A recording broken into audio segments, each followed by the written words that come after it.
With Edward IV now securely sat upon the throne, he was free to pursue his domestic and foreign policy ambitions. Abroad, he favoured an alliance with the Duchy of Burgundy, but his hand was slowed by Warwick favouring a treaty with Louis XI of France. At said negotiations, Edward would be disposed to an alliance through marriage with the French crown, with the bride to be Louis' sister-in-law, Bernard of Savoy, or his daughter, Anne of France. To much rage, Warwick uncovered that Edward was already married through a secret ceremony to Elizabeth Woodville, the widow of a Lancastrian noble. Elizabeth was one of 12 siblings, many of whom were married into prominent families, turning the Woodvilles into a powerful political establishment outside of Warwick's control. This proved that Warwick wasn't the power behind the throne that many had assumed, but Edward's marriage wasn't widely accepted amongst his council, many of which felt that Elizabeth was unbefitting, as she was neither a duke or a royal. Edward's marriage plagued him for his reign. Politically, it unveiled Edward to accusations that Warwick was deceiving the French. Behind Warwick's back, Edward signed a treaty with the Burgundians in secret in October 1466, and the following year, Edward removed Warwick's brother, the Archbishop of York, from his position as Lord Chancellor. He would also refuse a marriage between his brother, George Plantagenet, and Warwick's daughter, Isabel. In April 1469, Yorkshire broke out into rebellion under a leader known only to be Robin of Redesdale. A second pro-Lancastrian revolt would fire in the following month, demanding Henry Percy return as Earl of Northumberland. The revolt was crushed by John Neville, but he made little attempt to quell Redesdale's actions. Warwick and Clarence had spent the summer gathering troops to officially suppress the revolt, but in July they travelled to Calais, where Clarence and Isabel were married. They would return to London to remove evil councillors from Edward's company. Secretly, Warwick wanted to depose Edward for Clarence to become king.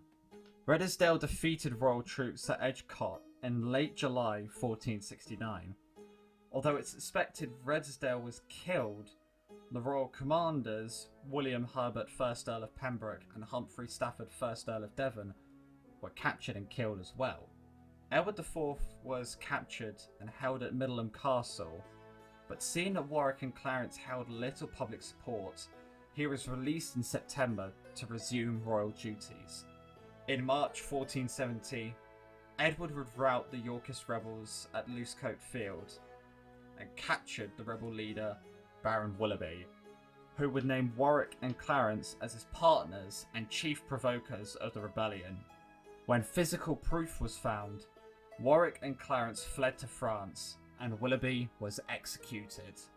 Capitalising on the discontent over the Channel, Louis XI of France arranged a reconciliation between Warwick and his rival, Margaret of Anjou, with the task of restoring Henry to the throne. Staging a diversionary uprising, Warwick and Clarence launched a two-pronged invasion at Dartmouth and Plymouth, respectively, on the 13th of September 1470. Marquess of Montagu, Warwick's brother, joined him due to bitter relations with the king. Edward raced south to meet the invasion, with Montagu's forces coming down from the north, allowing Edward to be surrounded. With little options, Edward, along with his younger brother, Richard, Duke of Gloucester, and several hundred retainers, fled to Flanders. Henry VI returned as king, with Warwick firmly in control of the throne. However, Henry's new regime was unstable. It didn't help that Edmund Beaufort, 4th Duke of Somerset, held Warwick responsible for his father's death in 1455. With Flemish backing, Edward landed at Ravenspurn in March 1471, with support by the Earl of Northumberland. He would be joined by troops under Sir William Parr and Sir James Harrington, which convinced Clarence to abandon Warwick and Henry VI. Edward marched south to London, where theft managed to take the feeble King Henry prisoner and lock him in the Tower of London. Poor weather prevented troops moving in from France, preventing reinforcements to Warwick. Despite all the setbacks, Warwick still marched to meet his foe at the Battle of Barnet in April 1471. A thick mist prevented vision, and the similarity of Edward's heraldic son to the Earl of Oxford's star led the Lancastrians to fight themselves. Coupled with Edward's determined attack, Warwick's army was destroyed. During the rout, Warwick was killed, along with John of Neville, his brother. Henry's reign didn't last long. Yes, the Nevilles had won at Barnet, but that same day, Margaret landed at Weymouth and consolidated her forces with forces from the Marcher Lords in Wales. Despite the losses, the Lancastrians that survived rallied around the Queen. Edward moved to intercept the Lancastrians after realising they wished to cross the Severn into Wales. Acting upon correspondence by the King, Sir Richard Beauchamp, Governor of Gloucester, barred Margaret's troops from entry. Edward would intercept Margaret at Tewkesbury and defeat her forces. Henry VI's son, Edward of Westminster, was killed on the field. Edward IV returned to London 2 weeks later, with Henry VI dying that very night. Most potentially ordered by Edward himself. Margaret was imprisoned until being ransomed by Louis XI, where she would remain in France until her death in 1482. With defeats at Barnet and Tewkesbury, Lancastrian resistance appeared to be at an end. But much like the previous 100 years, Edward VI's reign was progressively fractured by his brothers, George Plantagenet, Duke of Clarence, and Richard, Duke of Gloucester. In December 1476, Clarence's wife Isabel died, and he accused Anchoret Trigno, one of Isabel's ladies-in-waiting, of having murdered her. So, in some sort of redemption, Clarence killed Anchoret. 2 years later, Anchoret's grandson received a retrospective pardon from the king. Edward IV's reign was mostly peaceful at home, but in 1475, he decided to invade France. A peace was secured when Louis XI paid Edward 75,000 crowns with an annual pension of 50,000 crowns. In 1482, he would attempt to usurp the Scottish throne, but failed, with the exception of reclaiming Berwick. It would be the following year that Edward's health began to fail him. He would name Richard to act as Lord Protector for his 12-year-old successor, Edward. By April 9th, Edward IV was dead. Richard III would rule as King of England and Ireland until his death in 1485, being the last king of the House of York and the last in the Plantagenet dynasty.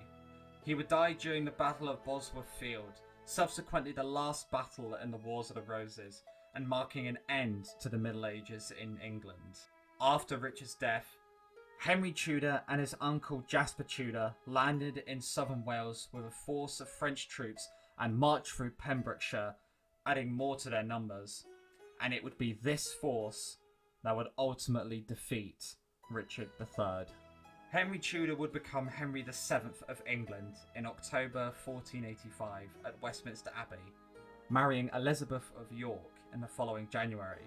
Just 8 months after the marriage, Prince Arthur would be born. The marriage was one of two great things to happen to England. First, it was a happy one, with Henry in particular being described as an uncharacteristically faithful king of the time. The second being that it united the two houses of Lancaster and York, as children would inherit both dynasties.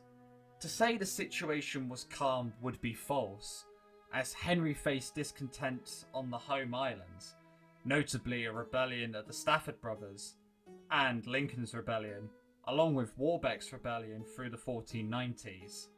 The War of the Roses, while classed as one, isn't officially named a civil war. However, it allowed one of England's greatest, or infamous, kings, Henry VIII. It also brought peace to England until 1642, with the civil war between Parliament and the monarchy.